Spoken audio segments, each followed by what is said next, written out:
Can I borrow this? Does this have the... This is, yeah. Well, never mind. I'm good here.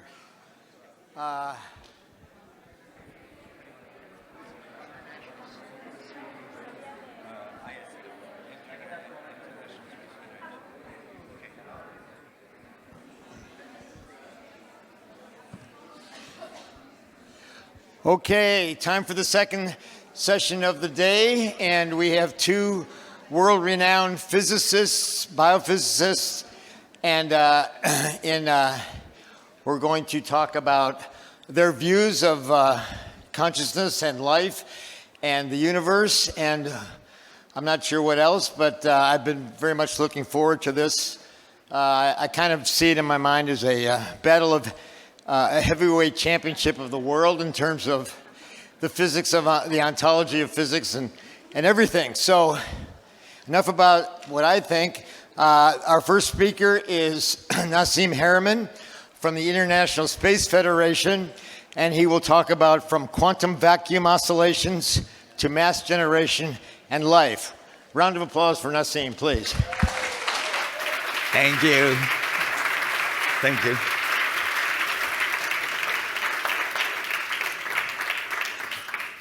Hi, everybody. So exciting to be here, and I'm really excited to present actually some of the work I've come up with in the last few years. What I'm presenting today is in peer review right now, so I'm really, for the first time, exposing it to the public, and as well, yesterday and some last night late, I was doing calculations, and so I'm going to present some of the back envelope calculations I did, and I'm pretty excited about it. So I wanted to start with like some of my heroes, Einstein Rosen, 1935. Published a paper that was, I think, really critical. And it's a paper that describes what is known as Einstein-Rosen bridges, or wormhole, which actually is foundational to Einstein field equation. And what I mean by foundational is that the solutions to Einstein field equations don't predict stars and things like that. It doesn't predict anything else than wormholes, actually. That is the solution to Einstein equation. And the Schwarzschild solution then describe an horizon, a curvature of space-time that we describe or we call black holes. Now, when Einstein and Rosen wrote that paper, everybody thinks of Einstein-Rosen bridges as these big things in the universe, you know, that we see in Star Trek that we could fly into and end up on the other side and meet some alien race. But actually, when they wrote this paper, they were trying to curve space-time in such a way that they could describe subatomic particles. They were trying to find a solution to singularities or to point particles in quantum mechanics. They weren't trying to describe like structures in space-time in the universe. And so that's not so well understood, actually. And when they did this, they ran into an issue. Basically, they were trying to make a proton, the nuclei of the atom, a little wormhole or a little black hole of space-time, trying to unify physics by describing atomic structure with general relativity, with the structure of space-time itself, calling particles little knots in space-time, basically. And so they applied the Schwarzschild solution to the proton, and what they got is a radius that is below the Planck length, like very far below the Planck length. So it was wrong by like a big value, okay?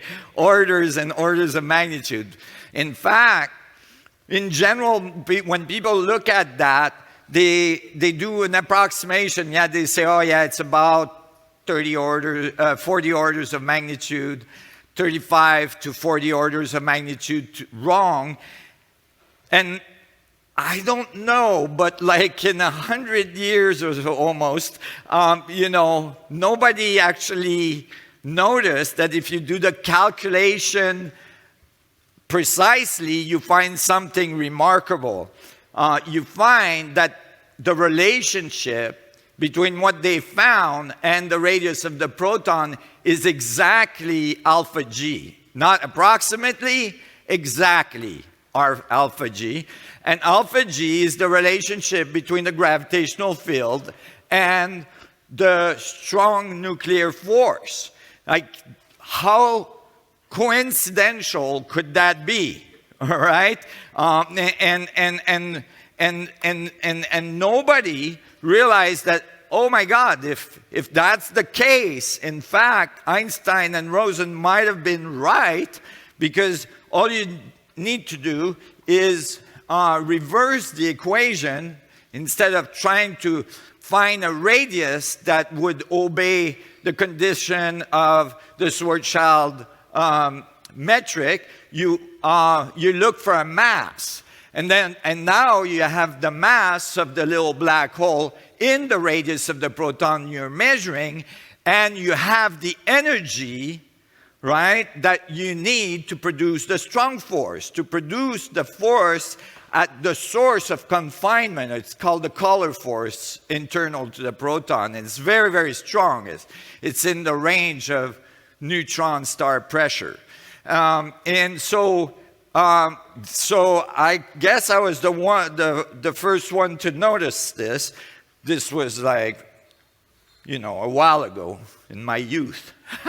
And basically, we put the energy back in, and then, and so of course, now you have an energy that relates the proton to the gravitational field, right? Because you have a relationship that between the color force, so all of a sudden you have a relationship between the nuclear force and the gravitational field, but nobody noticed that this ratio may not be just some ratio that like just appears like randomly in the universe, but that actually is a fundamental ratio. Actually, some people notice. Paul Dirac did. He called it the large number hypothesis. Carr and Rees did. They wrote a scaling law that was published in Nature in the 70s that showed, oh wait, this ratio seems to be everywhere. But nobody noticed that it's exactly the correct ratio as well to quantum vacuum fluctuations, because you might say, well, where is that mass, extra mass coming from to produce the strong force and make the little black hole? Well, this is what Einstein and Rosen didn't have. I mean, zero-point energy had been discovered, the electromagnetic fluctuation of the metric of space had been discovered, but the pieces were never put together. And so all of a sudden you have, and so then it should be put in the correct direction. From the Planck scale, you get alpha g, or this ratio, fundamental ratio. To the proton, you get the color force. And then from there, you do alpha g again, and you get the gravitational force. And all of a sudden, you start to see a unification of confinement. You start to see a unification of forces, starting with the Planck force, or the force of the quantum vacuum fluctuations, that is very intense. Quantum vacuum fluctuations are very dense in the fundamental ground state of the electromagnetic field. This is a field that's everywhere, permutating everything inside the atom, outside the atom, everywhere, right? And so you can think of like a decoherence. And in this presentation, I really don't have time for details. So like, I have the paper here. I can give you the details. It's all been worked out. This paper received some 75,000 downloads, lately. Nobody has come up with like, oh, there's a mathematical error, okay, because there isn't, okay? And I just want to, you know, although it's not peer-reviewed, it's been read. And so basically, this is what you get, and then you so the relationship of this energy of quantum vacuum fluctuation, does it relate to mass? Because in Einstein field equation, mass curves space-time, fine, but mass is a free parameter, meaning you're just throwing a mass in there, it's the stress energy tensor, you're putting energy or mass and you're curving space-time, but you're not saying where mass is coming from. In this case, you start to see that you have the same relationship in the mass from one to the other, where the mass relationship from the Planck vacuum fluctuation to the forces is related by this fundamental ratio or decoherence across scales. So now you have a relationship between mass and forces, but like at vastly different scales, right? Like the Planck scale is billions and billions of times smaller than the proton scale. So you have, but don't, I know I'm showing you this linearly, but don't think of it linearly. Like this stuff is happening in there, right? It's not, you know, it's not over there. It's inside the cavity of the proton. And you know, I would love to give you the details in a longer talk, but you know, the way quantum mechanics is written is with harmonic oscillators that are little cavities. That's how Max Planck described them, little cavity oscillating. In there, there's quantum vacuum fluctuation bouncing around and oscillating. Those are correlation function equations that we calculated and give the right mass. So I'm showing you graphically here, but there's actually quite a bit of physics below it. Everybody's with me? Yes. Okay. We're on our way. We will unify physics. And so this is the paper that is in peer review right now. The one we released on the CERN server in the preprint was a first edition of this. This is a much more complete edition. In the first one, we extrapolated the energy potential of the force of the forces by deduction of the mathematics. In this one, we solve straight up Einstein field equation to show the energy potential change. And so I'm pretty happy with this version. I'm just gonna go through just the beginning of the paper because I felt like there's some very strong confusion about where zero-point energy comes from, electromagnetic vacuum fluctuation comes from. It's very confused in the scientific literature. Even if you ask AI where does zero-point energy come from, it will tell you that it comes from uncertainty principle, which is fundamentally wrong, right? It doesn't come from uncertainty, just humans are uncertain, but the universe is not, just saying. Okay, the zero-point energy comes from initial equations of Max Planck of black body radiation that showed that like at 0 Kelvin, there still remains fluctuations in the oscillator. The oscillator doesn't stop at 0 when it should be like frozen because it's like Canada, you know. It's not, right? And so it continues to oscillate, but instead of saying, oh, we found the energy source for the oscillator, quantum mechanics went another way. One of the reasons because of the Copenhagen interpretation of quantum mechanics, and they basically said, okay, well, we're gonna just make like all these vacuum fluctuation waveforms cancel out and put it to 0. But the problem is you have a dissipative term because you have an oscillator. You're describing a little thing that's spinning, actually, not a spring with a weight as it's taught to students in university. And your little thing that's spinning all of a sudden is doing magic, because it's just spinning on its own. It's like it's oscillating magically. Yeah, and if you stress the physicists, it started in the Big Bang. Well, I thought we were doing physics, not religion, right? So, conservation of energy demands that the source of the oscillator is present. And this, because this leads to an oscillator that ends its oscillation within billionths of a second after the Big Bang. Because if it doesn't have an oscillating, if it doesn't have a source of energy, it doesn't keep oscillating. That's just straight up conservation laws.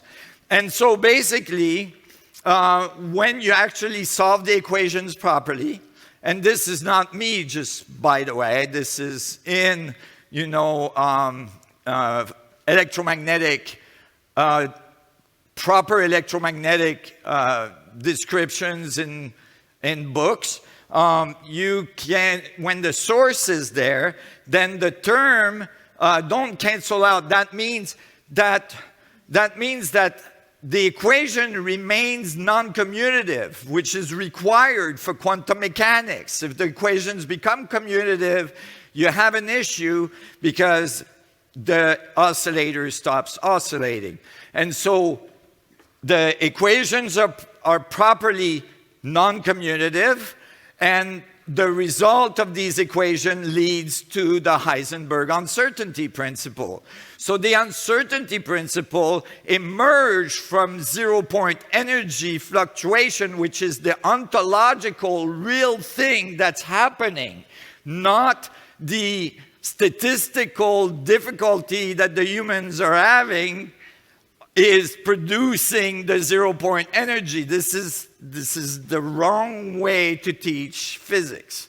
So basically, when you understand that, then you understand that the difficulty in identifying the position and the velocity of a particle has to do with the information available for you to make the calculation, which leads to actually Bohmian mechanics instead of Copenhagen interpretation. That is something we'll discuss at the end of the talk. Oh my God, I'm losing. Okay, I gotta get to it. So basically, this is basically then describing a screening mechanism of the electromagnetic field due to an event horizon at the nuclei of the proton, which is the Compton radius of the proton, the wavelength of the proton. And when you calculate this, you get the correct value. So rho vac is quantum vacuum fluctuations, the density of the vacuum, screened by the surface event horizon of the proton at the Compton radius. And screening in quantum mechanics is a well-known mechanism, meaning the electromagnetic field can be screened. And the result is the Schwarzschild solution, which can be written in Planck oscillations. So that field structure that we're describing is actually scaled at the Planck scaled, which was similar to quantum foam from Wheeler. And this, so you can think of this field as like a Planck plasma, where the plasma particles are little Planck oscillator or oscillations at the Planck scale. And so basically, I just wanted to show this quickly. And so if you have a black hole, I know it's jarring, but it's not me, it's Einstein, okay? If you have a black hole as a proton, and you assume that it's undergoing, black hole dynamics as described by Stephen Hawking, Hawking radiation, then you can calculate the Hawking radiation of such a black hole. And so you calculate it, and what you get, all right, is the temperature of the black hole. And when you solve for that temperature, you do get exactly the rest mass that you would expect for the proton. Not approximately, again, exactly when you consider the geometric consideration you have to consider. For the Planck oscillators on the surface, this leads as well to like, Bekenstein entropy equations of the surface being divided by Planck pixels and all this. It all works together very nicely with the holographic principle and so on. It all starts to make sense. And then you continue and you go, okay, well, then we're going to get told, well, if it's radiating Hawking radiation, and that's what we measure as the rest mass, then it must be evaporating. So then you calculate the evaporation rate of such a black hole. And because your oscillator in your equation now has a source, which is zero-point energy, which is quantum vacuum fluctuations, you can calculate what would be the rate of evaporation of that black hole. And that is very, very much longer than the age of the universe. So it's extremely, extremely stable. And I would actually argue, because when you read my paper, you will see we solve for the vacuum fluctuation mass for the proton with correlation function inside the cavity.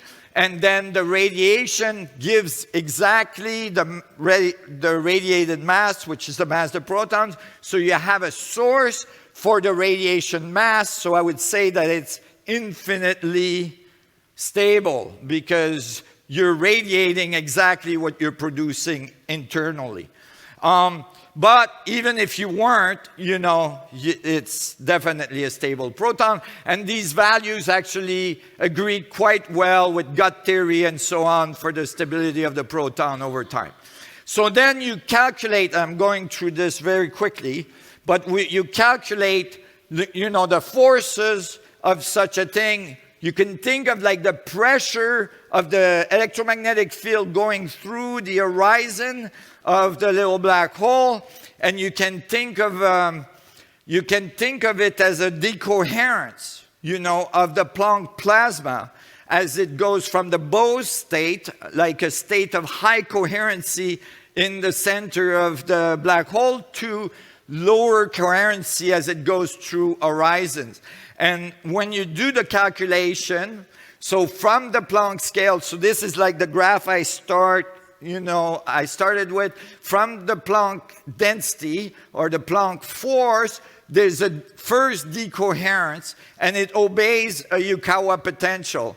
And then we solve this with the Klein-Gordon equations and into Einstein field equations. So what I'm showing you is not just like some equation I put together to produce the graph. It comes directly out of what is known.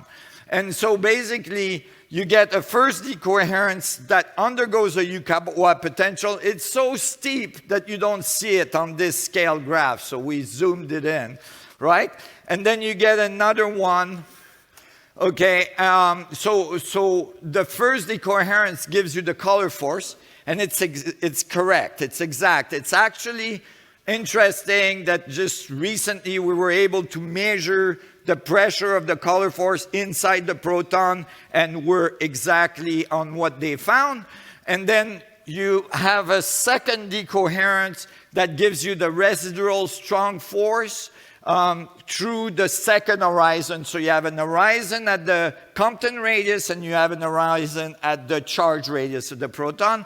And then you get the residual strong force, and again, our data, like our equations, give exactly match the data that is known. And then you end up at the gravitational, Newtonian force as you pull away from the proton approximately 2.6 protons away. You fall back to the gravitational component, showing that you have a relation, that the forces of confinement are actually emerging from the Planck level of energy, from that level, decoherence happen at different scales, and we could continue scaling, meaning in this paper I don't scale further, but we have solved this all the way to like stars, galaxies, clusters, superclusters, universe. And when you get to universe, you get the right value, the right mass that includes dark matter and dark energy, so you get the critical density for the universe, you get the correct temperature for the background radiation, and so on. So, why go with this model instead of QCD and QED? Well, because there's serious issue with these other models. And, you know, they're claimed to be the most, you know, precise models ever found and all this stuff. Well, actually, you know, there are a lot of hand waving in those models. They're approximation, they're non-analytical, they're computer simulations, because the foundation theory, meaning they're not from first principle. And so, you know, the Higgs mechanism only predicts 1 to 5% the mass of the proton. The rest of the mass is thought to come from the gluon field. The gluon field is not an analytical solution. It takes years of computer simulation to get an answer, and then the answer is not a closed form solution, so it's not. It's an approximation again, and so in our case, it's not an approximation; it's exact, right? And then, at least to the level of measurements we can get. The residual strong force is thought to be mediated by virtual pions. Virtual pions don't get measured. That's not anything you can measure. And so it's only theoretical. This is based on effective field theory. Effective field theory is like computer approximations. It's like hand waving, you know, and so, you know, there's serious issues that don't get addressed. You don't hear physicists talk about these issues. It's just remarkable. It's just remarkable.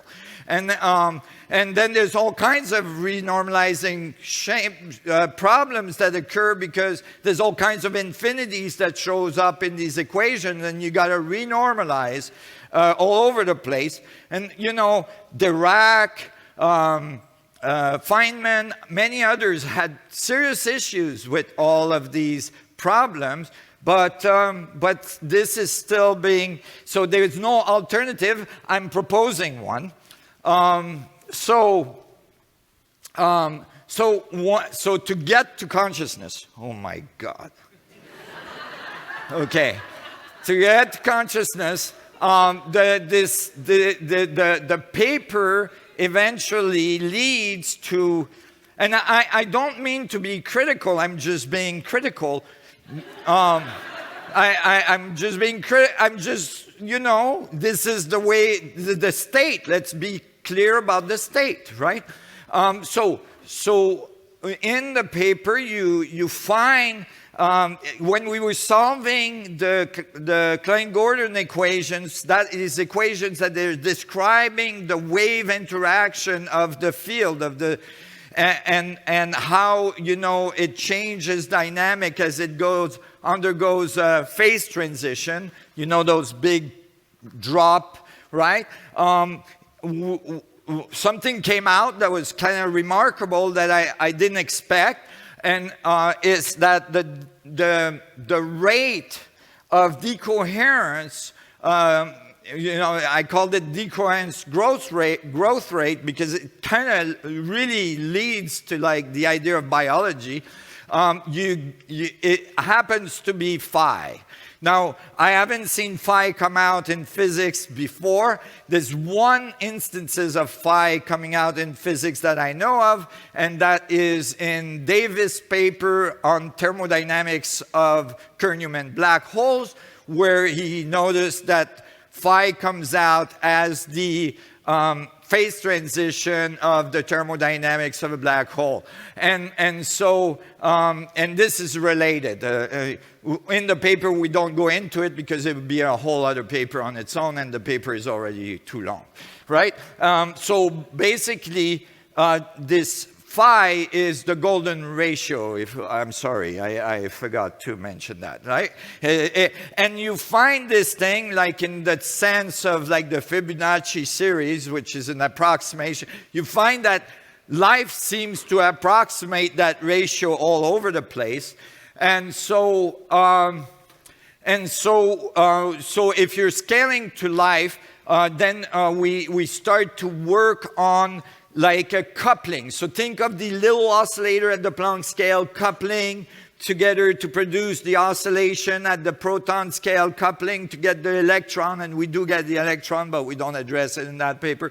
And then coupling again, you know, to larger scale. And so we extracted from the math the coupling constant, or the coupling of this scaling of energy from the Planck scale up to the larger scales. And so as a result, when we outputted so we calculated the coupling from one scale to the other, and we calculated the frequency, the oscillation across the scale. And interestingly, we ended up at water, you know, and benzene that's been discussed quite a bit here, tubular microtubule, bundles of microtubule, and then the neuron. And we kind of nailed the neuron, and we're scaling from 10 to the like 43 hertz all the way to 30 hertz. And many of these things are measurable and have been measured. So, you know, it's really remarkable, including the carbon atom, you know, comes out. And so that's like a remarkable thing, showing that like from the Planck scale, we can scale not only to the proton and output the forces, but we start to get this field interaction that decoheres as it grows in scales and produce all of the material world we observe. And that's much more consistent with a Bohmian interpretation of quantum mechanics, because Bohmian interpretation, I'm going to show you if I get time. This is my hero, by the way. It was so awesome to be in the room when he was presenting. I was like, oh, you know, even though it was very far. And I just put him in there because I thought Roger did a really good interview in this instant, and he's saying something really important. Quantum mechanics involves not just the evolution of the quantum state according to the Schrödinger equation, or whatever you like to call it, unitary evolution. It involves measurement. And the measurement problem violates Schrödinger equation. You evolve a state, and it says, if you made a measurement of such and such a type, it would give you a probability of that and a probability of this. If you evolve the measuring device as well as the system, then you get a contradiction, because it says that the answer of the measurement is a superposition of this and that. Schrödinger obviously worried about this with his cat. I mean, that's why he brought the cat into the discussion. Right. Really to show that there's something wrong here. There's something in the theory. I mean, people often say, well, maybe with a sufficient technicality we could build a Schrödinger's cat. That was not what Schrödinger's point was. He was saying this is ridiculous. You can't really have a cat which is dead and alive at the same time. Yeah, but it was a mere illustration of a wider point, right? That's right. So Schrödinger, and I'm well in line with Schrödinger's viewpoint on this. Einstein took a rather similar view. In fact, Dirac did too, even though he didn't enunciate that. You have to see what his later, he didn't say much about what he thought about quantum mechanics, but he took a rather similar view. You see, quantum mechanics is incomplete. Quantum mechanics involves not... Quantum mechanics is incomplete. Many of the greatest thought so, and the general acceptance that cats can be alive and dead for real in superposition state, because we have reduced quantum mechanics to statistical interpretation of the world, is, I believe, a huge distraction from what is actually happening. And I think that Bohmian mechanics resolve many of these issues, because there's a fractional problem with the cat alive and dead. Who's doing the measurement? The human that's opening the box, the flea on the cat? What about the flea on the cat? Is the flea on a live cat or a dead cat, or is the flea in superposition as well? There might be a live flea and a dead flea. What about the microbes in the box? Like, what are they experiencing? They're in superposition too. So now there's more microbes. We might need antibiotics for the cat, the live one. But there's all kinds of issue with this model, where the Bohmian model describes a field which I seem to have found is very fundamental to the production of mass and forces and reality that we see, is describing a field that's interacting, wave interaction, and these wave interaction create what is called pilot waves that particles get caught in, and then they get driven by that field. We are inside like a fluid dynamic structure of space-time. And you can explain all the experiments of the double slit experiments with Bohmian mechanics. Absolutely. And you get, and you can actually reproduce it in a laboratory with little beads on silicone fluids. And you get all the correct answers, okay, in very clear fluid dynamics mechanics, which actually are foundational to Einstein field equations. Like, Einstein field equations are fluid dynamic equations. And so we're describing the field dynamics as a Bohmian, de Broglie and Bohmian, structure, gives you the correct answer both theoretically and experimentally. Now, the equations are a little bit harder to solve, but that doesn't mean it's incorrect, right? And sometimes reverting down to statistical analysis and thinking that it's this problem between the ontological reality and what we write in physics. Is it ontologically true that our world is just statistics running on random function? Or is it actually, just fluid dynamics moving particles around? And so I don't have time to read all these slides. There's 6 of those, but you can take pictures and then read them after. I'm sorry. But, all of the issues that goes on between the Copenhagen interpretation and what Bohmian mechanics solves, which is critical to understand. And why is this picture, why is Bohmian mechanics, literally Bohm had to exile himself from the US and move to other countries to be able to continue to do his research. Why? Well, that's a whole other story. And so basically, there's all these, I jumped on this one, maybe you guys need to take a picture of this one. It goes on, right? Really, like Bohmian mechanics gives you a real picture. Do you really believe that when you're not looking at the moon, it's not there? Like, the Bohmian mechanics tells you, no, it's there, okay? It's just interacting with the field. And that field, and when I talk like this, people say, oh, you're taking the magic away, and now we can't do consciousness. No. This is actually saying something much more profound. It's saying that everything is interacting with everything. and that like there is nonlinear relationship, meaning it's a non-local field, and it's really profound, and it has profound, you know, impact on our capacity to actually understand consciousness.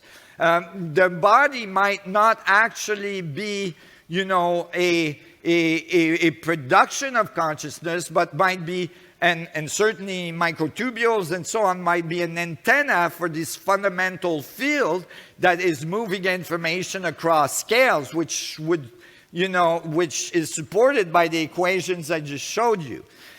So anyway, so this, so the back of the envelope calculations, can I do this? Just 2 minutes? 2 minutes, okay. Yeah, so last night, after Penrose's talk, I was inspired to actually look at the way he solved the collapse of the wave function in the Copenhagen interpretation by trying to bring gravity in as mass, right? And so I calculated for two protons to interact with Penrose's equation, and I got like 10 to the 15 seconds, which is like almost the time of the universe it would take for the waveform, for the collapse of the wave function to occur.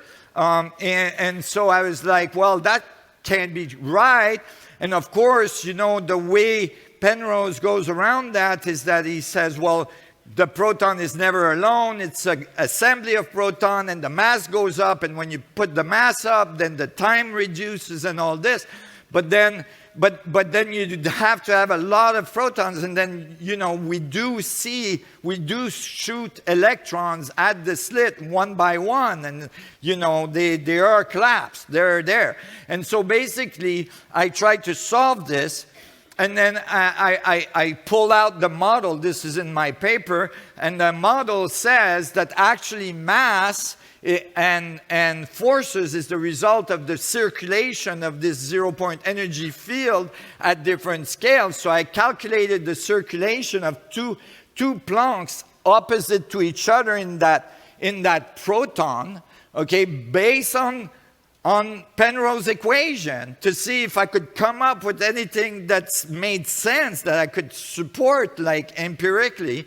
And sure enough, you get the interaction time of the strong force. But, like, exactly, it's correct, right? And basically that interaction time is the time it takes for a proton to do one turn. And just to finish, I had calculated years ago how long at the sub-Planck, because I have a scaling now, so I can calculate the sub-Planckian speeds.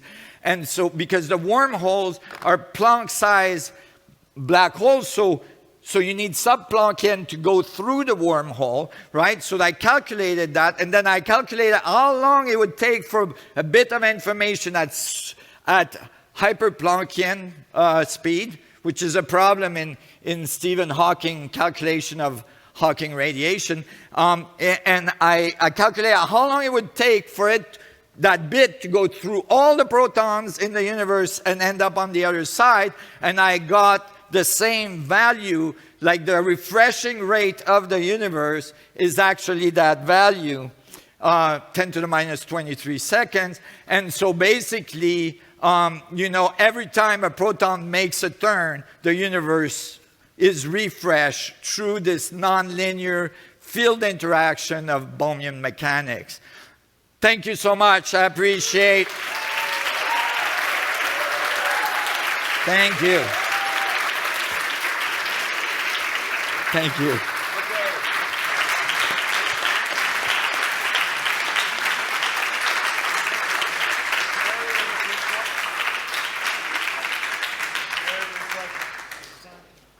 Okay, Anirban, come on up. Let's take a couple questions. Anita.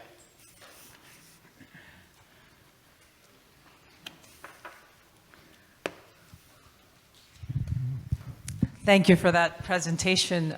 So you made an interesting point about Roger Penrose saying that quantum mechanics is incomplete, and David Bohm actually proposing a solution to the quantum measurement problem. and basically complaining that quantum mechanics is more of a statistical theory. It doesn't really get into the high resolution determination. So what, from your work, is the roadmap forward to complete quantum mechanics? I think all the pieces are there. We got to really integrate Bohmian, like fluid dynamics, Bohmian mechanics, and describe the zero-point field and stop ignoring it and stop making the equation commutative. Keep them non-commutative, include the source of the oscillator, and it will all work out. I mean, I've got a good chunk of it, and I'm able, yeah.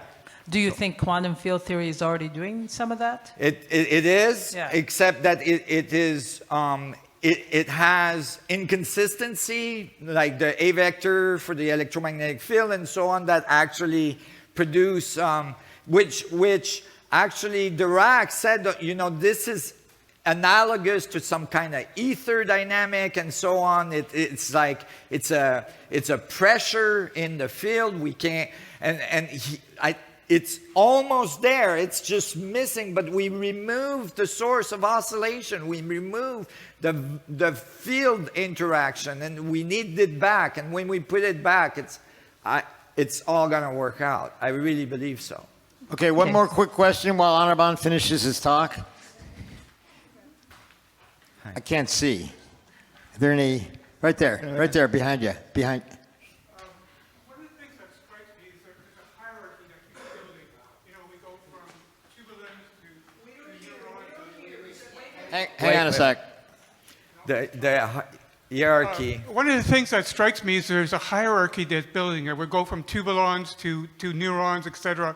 What does this mean? Is there some dynamic behind this, a new law? Yeah. Something like thermodynamics, a law of complexity that's Yeah, driving this? yeah, A new field force? Yeah, there's scaling, and it's not new. It's just it's never been really fully addressed. There's scaling. You can see scaling in the universe.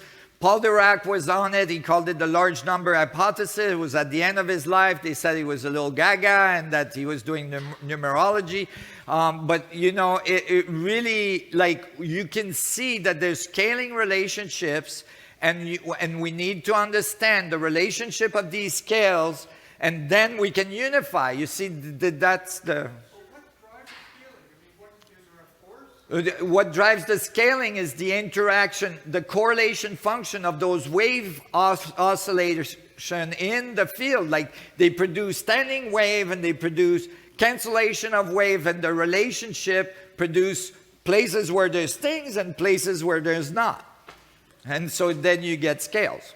Okay, a round of applause for Nassim Haramein. Thank you. Thank you. Okay, and in this corner, my good friend and colleague, Anirban Bandyopadhyay, speaking on self-operating mathematical universe, SOMU, and the laws of physics. Anirban. Okay, after Nassim's brilliant talk, I don't know what could be better than that. So let's try to do something very simple. And these are living cells in your body, and yesterday, while talking, Stuart showed that polyatomic time crystals. Actually, they are not imaginary thing. In your body, there are many places where this kind of clock crystals, cells are moving in real time physically, very, very fast. This is slow now, but this is real physical picture. So the geometric invariant, so you can imagine, you can connect the points and you can create some geometric shape. Having said that, so today what I will try to do is, many of you ask me question why I avoid the word consciousness. The reason is that I think that we can understand consciousness if we can give answer to a very simple question. That is how this universe works by itself. I also work by myself. You all do. But do you answer that question? Do we try to even attempt to answer that question? So that is the simple question that haunted me for many, many years. And this work is a result for that. So I would like to be very humble in front of Nassim, and so I will ask you to give me just 1 point, just one, and I would try to create everything from that 1 point, and if I fail, then we don't exist, so that we can conclude. So just 1 point, and we will try to make it undefined. Why I have to make it undefined? Because you can ask, what is it? Because suppose at the beginning of this universe, we are like a god, and we are trying to create the universe. Then you can't say that what is given to you, even a point that is dimensionless entity. And then when we try to make it undefined, there are various ways how you can make it undefined. One of the way that we will try is take 1 point and put arbitrary number of points inside, and then it will not have any identity left. We are creating the universe, so undefinedness could be created like that. There are other 6 different ways, mathematical ways, that is existing, how we could make it undefined. And then, what we have to do, that it should not exist also. So undefinedness is fine, that what is it, I don't know. Then it should not exist. So non-existence could come by creating an anti-particle or anti-system of that.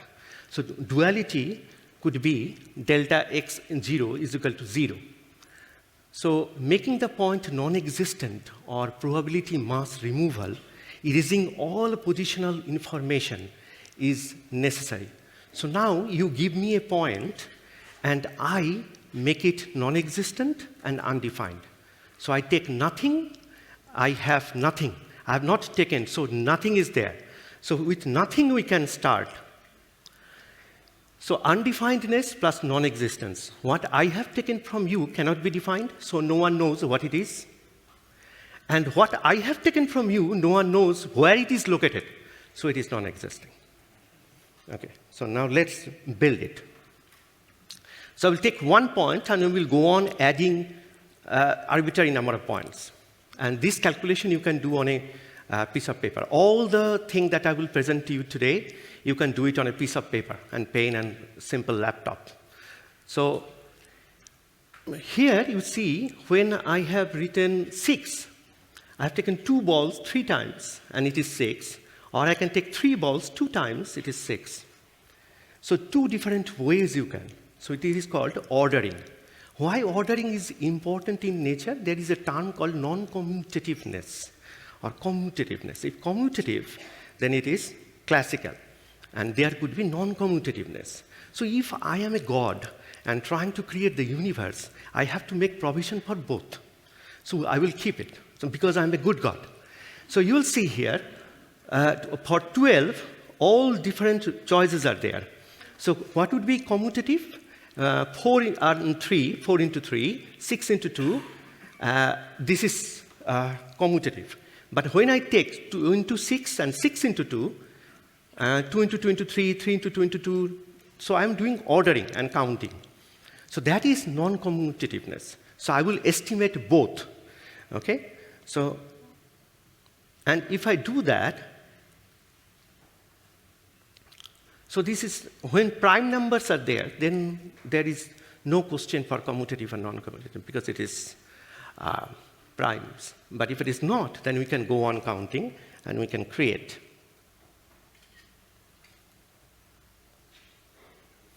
So here, we do another thing. How many integers in the universe is divided by 2? 50%. Then how many integers are divided by 3? 16%, not 33%, because 100 by 3 is 33, but 6 you have already taken into account while counting 2, so 16. So if you go on adding, you will find that calculation is little incorrect. It's around 86% you reach. Do you remember? Day before yesterday, while talking about LLM, when I was checking the data, live data stream, a very big data, rapidly changing, which you cannot do calculation. We found quantum-like signatures. And how much information was quantum-like signature? 85 to 86%, right? And here, you calculate majority of the primes that you see in nature around, you will reach 86%. And let's see it in a big way. So if you have x-axis integer and y-axis, how many ways you can arrange totally? And you, in the z-axis, you see its contribution of primes total. Then you get a 3D architecture like this. So this is the structure that we will start, and we will derive several fundamental formulations of physics. So you can create, we call it phase prime metric. So you can take only 2, 4, 6, 8, and try to create similar kind of temple-like architectures. And for each primes, you can take 47, 47 into 2, 47 into 3, 47 into 4, and something like that. And you get this kind of temple-like architectures that you are seeing around here. And now, once you get that architecture, you find several loops are there. And if you take number of particles and start vibrating, naturally, you will find that depending on the non-commutative and commutative features, the vibrational frequencies and phase will generate. And polyatomic time crystals that we have been talking about for microtubule, proteins, and various different cases, even in the big data, in natural world, that is generated. So basically, we say that our basic structure of information will be, suppose you want to write a triangle, then you could have nested spheres, larger or a smaller number of clocks nested together like this. How you can do that? So we call it geometric musical language. And we say universe is musical. Why? Because you can say sa re ga, sa re ga. It's all the sides are equal. Sa re ga, obtuse triangle. So the angle is small. So by playing little music, you will be able to understand. Now, so far, we understood that taking integers and numbers, we can create some mathematical structures, and we can generate various different informations and other architectures. So, if you look at those spheres, they have space, because different space you put the clock, and it has time, because each clock has its own definition of time. So it's a spatiotemporal architecture, and three-dimensional, so it's a three-dimensional space and three-dimensional time. The SOMU wants to visualize universe as a duality of physical and non-physical realm. So we will start from absolute pure mathematics, that is undefined points, and point 1 to be undefined, and that's why I try to populate more and more arbitrary number point into it, and as a result of that, universe gets created. So this is the summary of the discussion that we have had so far. Now what we do is we want to understand how the universe looks like. So this 3D plot, if I look at vertically, you find some spiral structures are being formed. So we are looking at it top. So it's a cylinder that you saw, okay? And if we look at top, then there is a rotation because of the contribution of the primes. And spiral nature is generated. So that's why spiral symmetry should be the most fundamental symmetry of the universe. So please understand that I am not taking any assumption. I'm taking simple paper and pen, and I'm trying to generate everything that you see. Your DNA, microtubule, alpha helices, inside proteins, galaxies, wherever you go, you see spirality. And all these kind of logarithmic spirals, you can find it over here. Now, we do a little bit, can you see some pattern here? What we did is ordered factor, and we have shifted depending on how far a integer is from the prime. See, again, no assumption. From 13 to 19, 13 is a prime number, 19 is a prime number, and there is a gap between the two. So what we do is, how far is it? If you calculate, you start seeing patterns. And from these curvature and patterns, we created several fundamental constants that you see in the universe. And non-commutativeness means Only those values, like 2 into 6, 6 into 2, that is non-commutativeness, so we'll count that one. And minus 0.2 in the horizontal axis, the jitter, is basically how far from the prime. So these are the things, and you see if we increase from 50, 100, then how many integers I will take into account. You will find the pattern is changing. So beautiful pattern emerges in the distribution itself. And most importantly, if we plot, we see beautiful contours, isolated regions, discreteness quantization. So this was the most beautiful experience that I had, because prime distance from prime, that is the offset, and non-commutativeness we are plotting, that how many ways you can arrange the balls if it's given to you, or the clocks, or periodicities. It could be simple harmonic oscillators. It could be your cell regeneration cycle. The blood is getting regenerated in every 3 months, 11 days, you are getting new skin. So many, many clocks are connected together to create you and many different places in the universe. The advantage of talking with simple mathematics is that you can apply it anywhere you want. So the fundamental basis of several physical phenomena is ordering of elements. This is called non-commutative feature. So you can search while listening to me in ChatGPT that non-commutative feature. Where do I see in the universe? You will find lists and lists of physical phenomena. So I do not want to populate your mind with all those things. You can get there. So here you see 3 brilliant features. Vertical axis is non-commutativeness.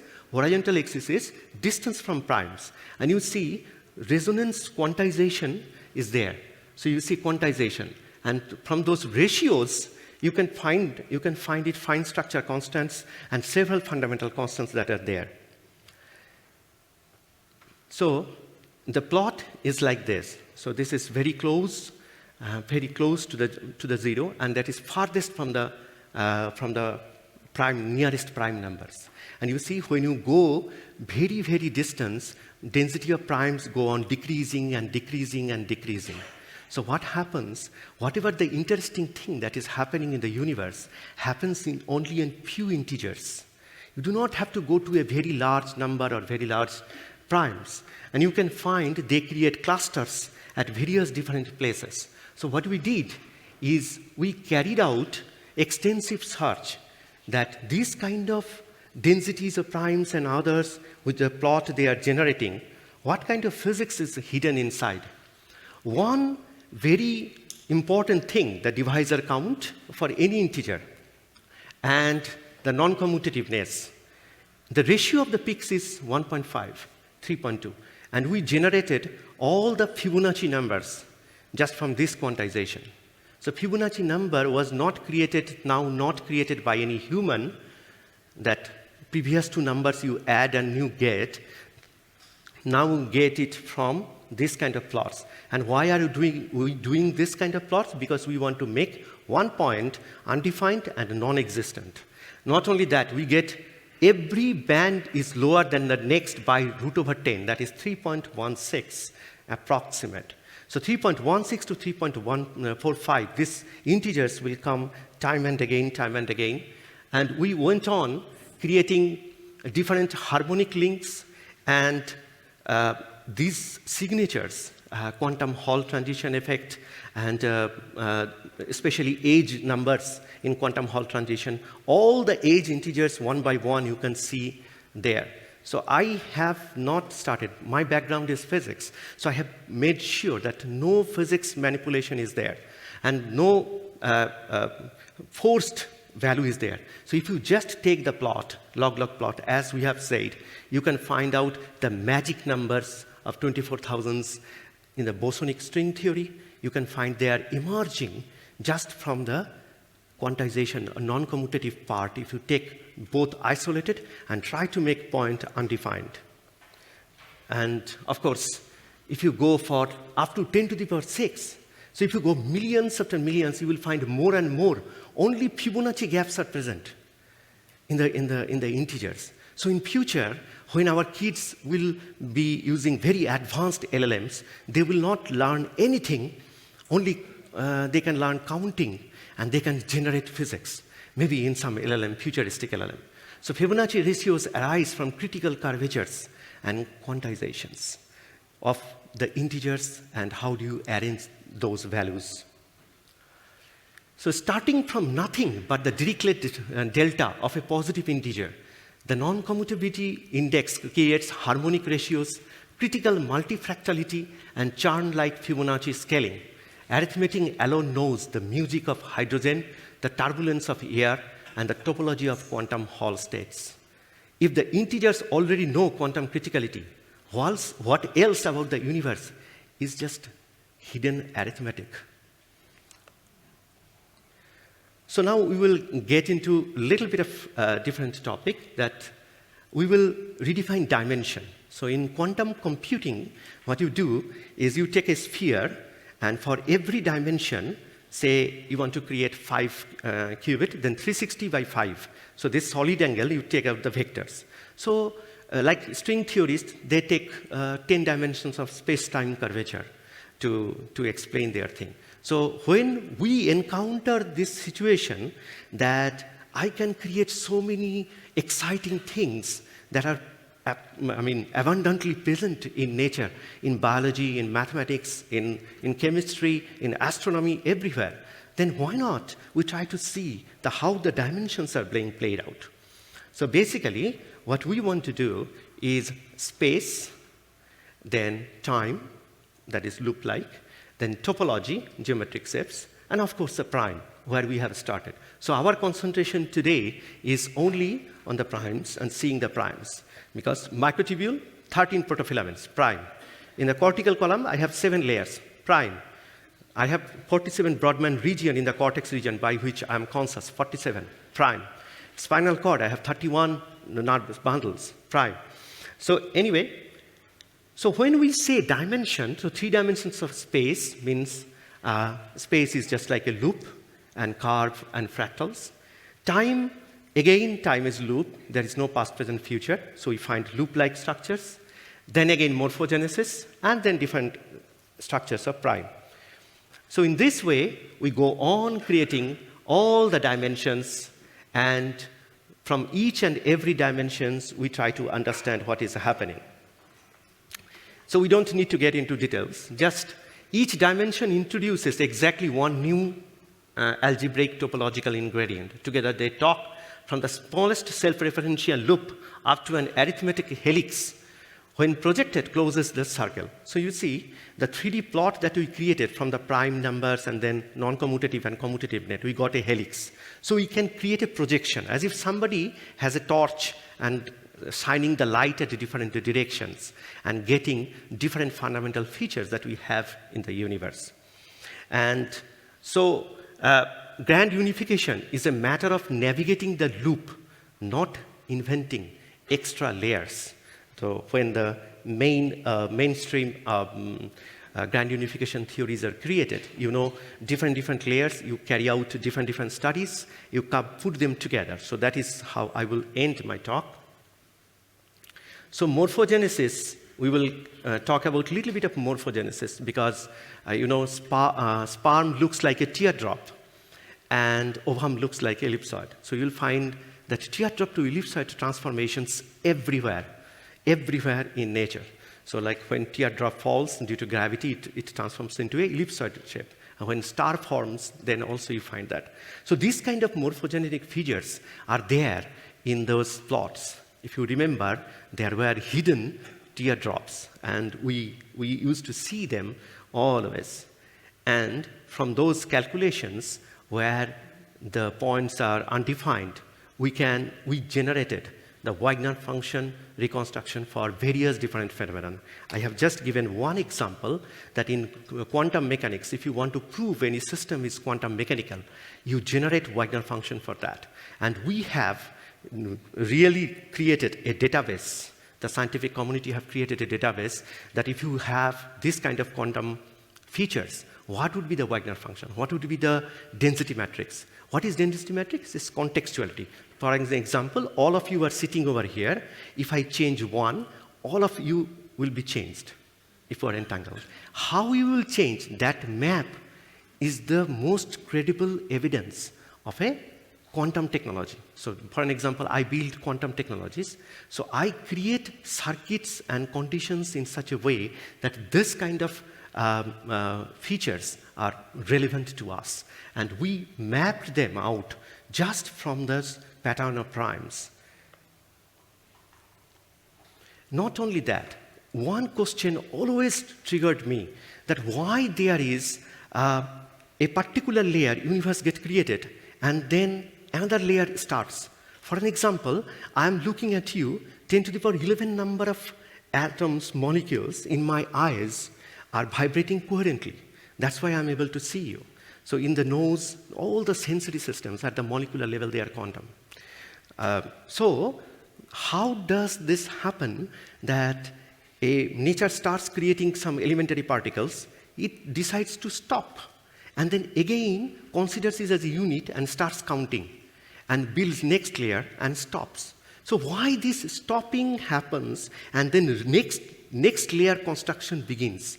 If we don't answer that one, we don't understand anything about the universe. So I was very curious about it. So what I did is, from those landscape, we started finding out the new, so entropy.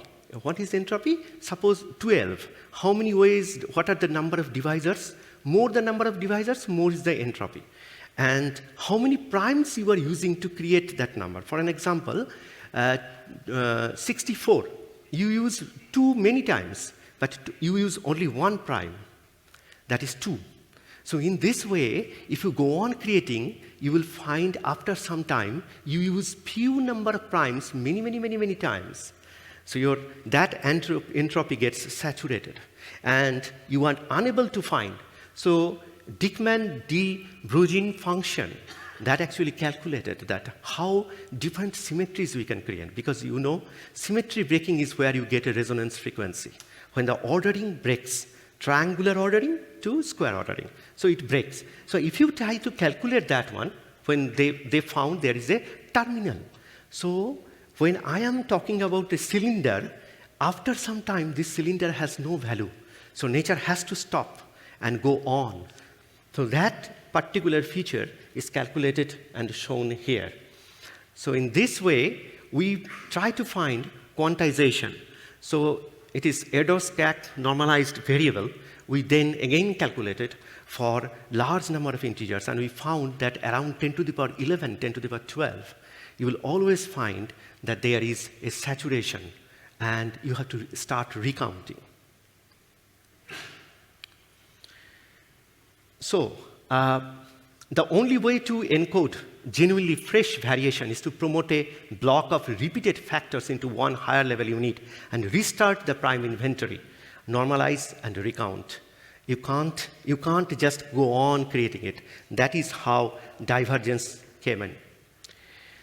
So what we find from that above results, we try to go on and search that in which field, what are we getting?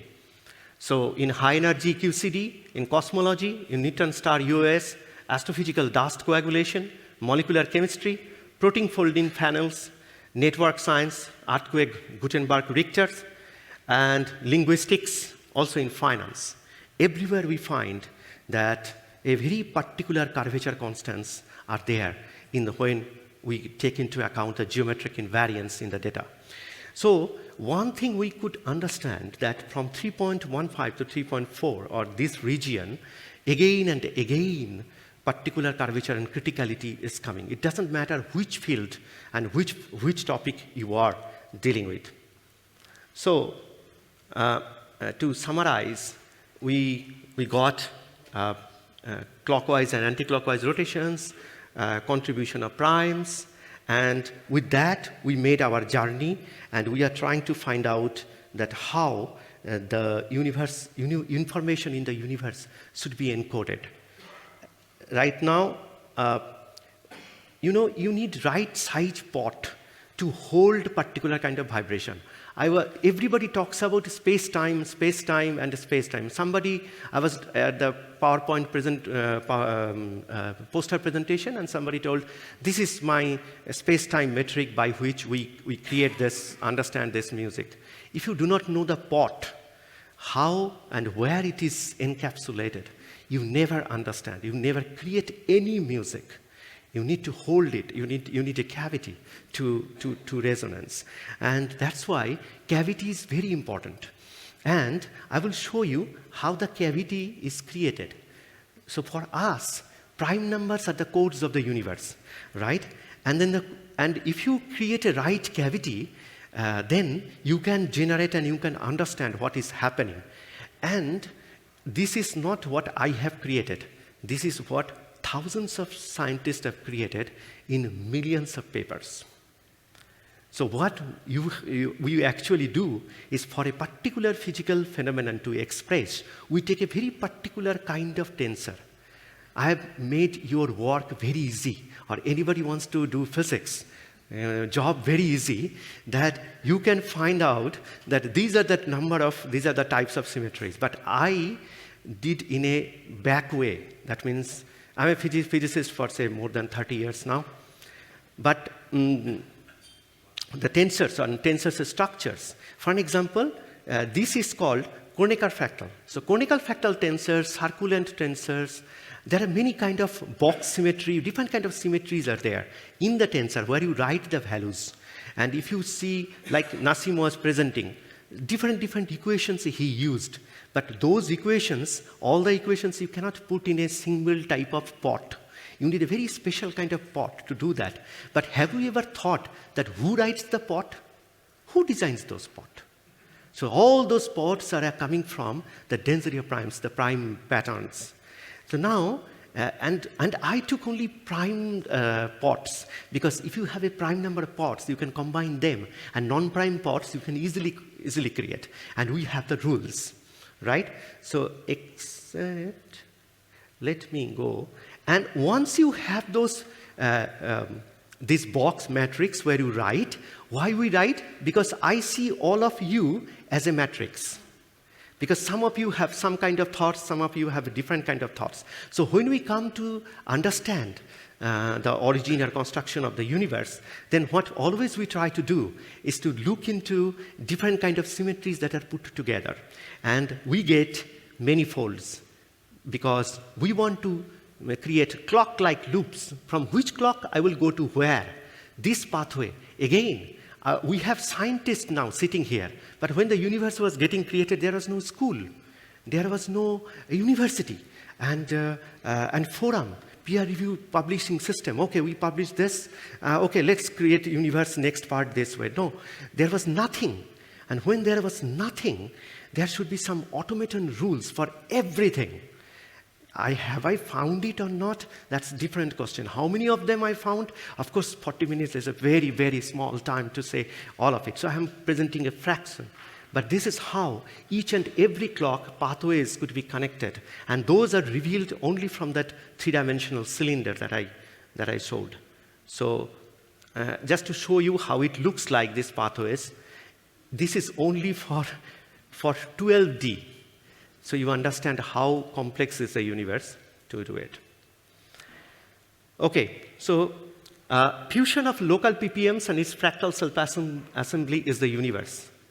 So me, you, all of us, according to this theory, the way we try to understand, is a 3D cylinder of primes. And in future, you have to tell me just prime, the prime numbers, and I can create morphogenesis, I can create spatiotemporal dynamics just from set of prime numbers, how much there is possibility. And that is the core of decision making for the computer that we built, neuromorphic computer, and the quantum computer that we are building, where there will be no algorithm, and we will try to understand the origin of the universe. So we started from a point, and you could go, if you just normalize the plots, you will find there is a clockwise motion, anti-clockwise motion, and superposition of clockwise and anti-clockwise motion. And I will show you the video, how it looks like. So basically, in the system, you will find you start from a point and you go on counting. You want to make the point undefined. That is the only thing that you do. And you generate clockwise, anti-clockwise, and superposition of clockwise and anti-clockwise motion. And with that, you can generate any kind of dynamics that you want to build. And not just that. If you look at it, that which are the parts that are missing, where dynamics is not there, singularity region, undefined region, they create E square plus pi square is equal to pi square. E square plus pi, E, phi, and pi. There's a nearly quadratic, not quadratic, there is a hyperplane, but you can find there is a hidden relationship, topological relationship, that is binding even that you don't know. So the unknowns are also bounded by a topological relationship.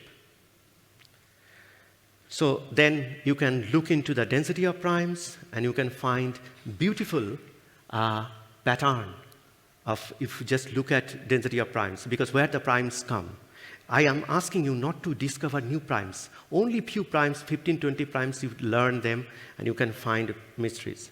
And this is because I was a big fan of Nassim, because when I started my research, then Nassim was kind of aggressively putting his theory. And one of his plot that inspired me a lot was mass versus radius.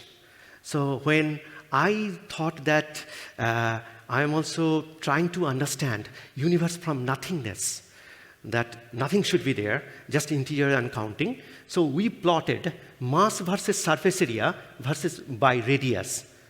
But Nassim took only few points. I took everything, as much as possible. The largest galaxies, supernovas, and those are biological particles, and black holes, and elementary particles, and everything.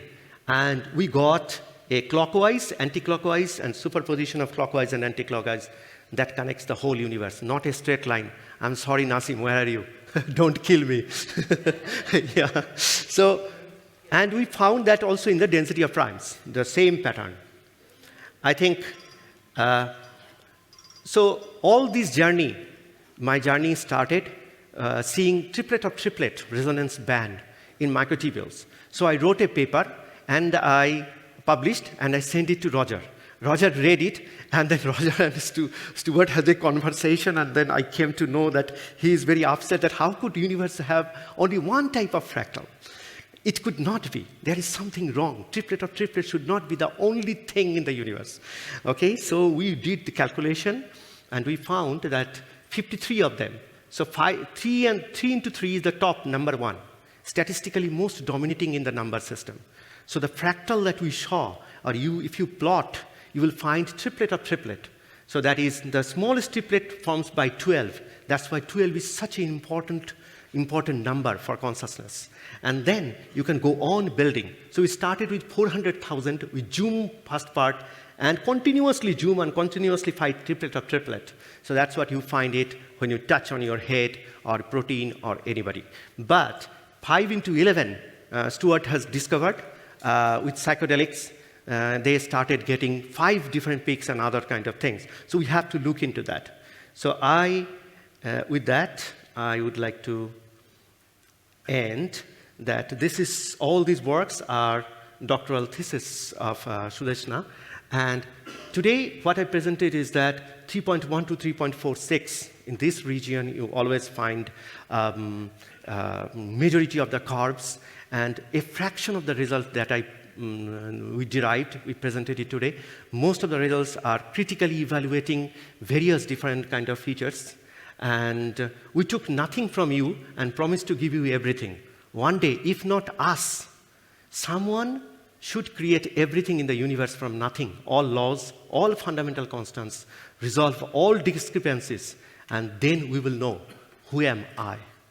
So diluting me, so diluting one point I try to do today, it begins to know me. Thank you.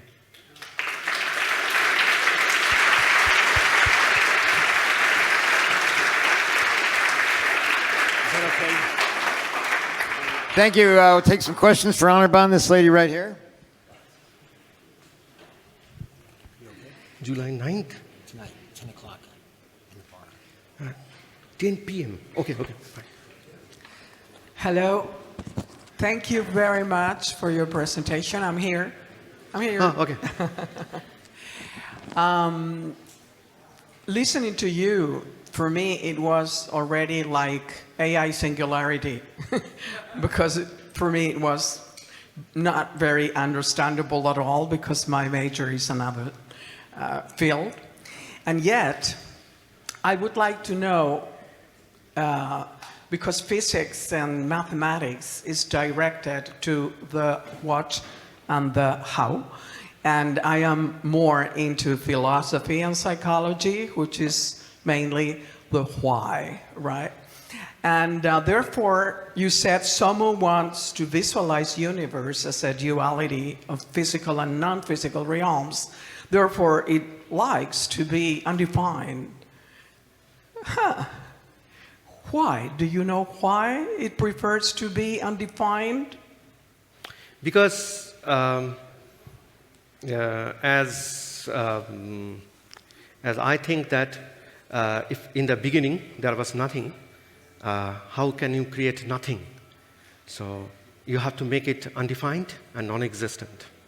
So that is the only way you can, because how you start, there are two ways to start. Somebody gives you something and you create something from nothing. So if you say that this got created from something, that means your first paradox is wrong. That's why I'm saying that any grand unification theory, any origin of universe theory, any theory of consciousness which starts with some assumptions, that means it has another origin. So you are not taking it. Is it? Yeah. Okay. Maybe take one more, but let me announce that there is a spontaneously organized round table tonight in the restaurant lounge area, 10 o'clock, with Nassim and Anirban. And anybody is invited. 10 p.m. after the posters tonight. In the restaurant on the 13th floor. 10 o'clock p.m. after the posters. And there's a bar. One more question. Anybody? All right, there, right there.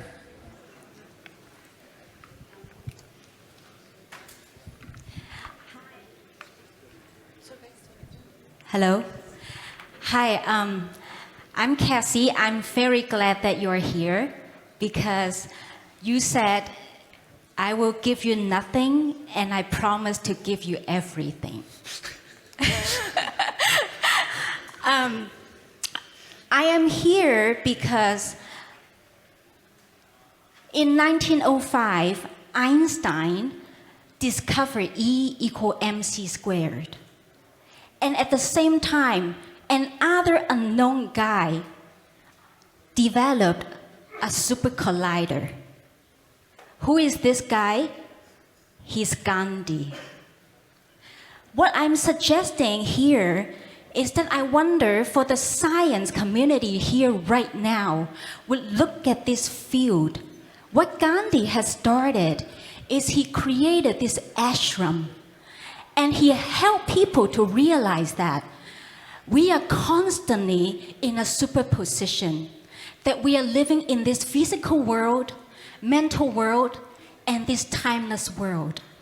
And if Gandhi over and over in his life, he said, if you are willing to become nothing, if you are willing to become zero, your conscious energy will become invincible.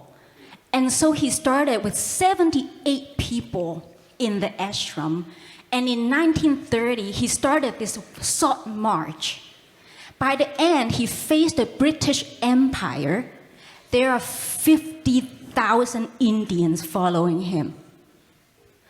And when he is facing the British Empire, all these people act like a beam of alpha particle. They do not react. They just face the empire and get beaten up and to die. They organize an extremely highly orchestrated self-collapse. And it is at that point they gain their independence. That is when that point British say, I must give Gandhi independence because I cannot fight this guy. And I wonder if the science community would check out the nonviolence forces because a big crunch of human race is coming. At the end of time, Gandhi said, the law of love will work just like the law of gravity. And the scientists who would discover this force for us, that they are equivalent and organize a free fall, a psychophysical free fall, then there will be this transformation of human race because we are conscious being, not physical being. So I wonder if you would work with the nonviolence community to achieve this reality. Thank you.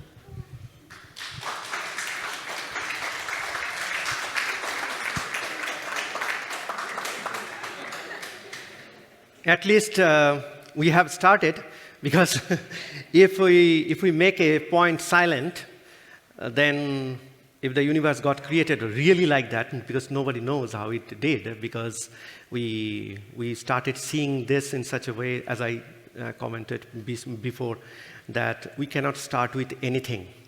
If we do not have anything, we have to learn how to start from nothing. And if universe was silent at that point, then even now, from outside, if there is any limit at all, then the universe would be silent over there also. So the power of silence, or powers of singularity, powers of infinity, and powers of nothingness is what is the information content. So I think that I have given multiple lectures on how singularity is important, or undefinedness is important for understanding anything.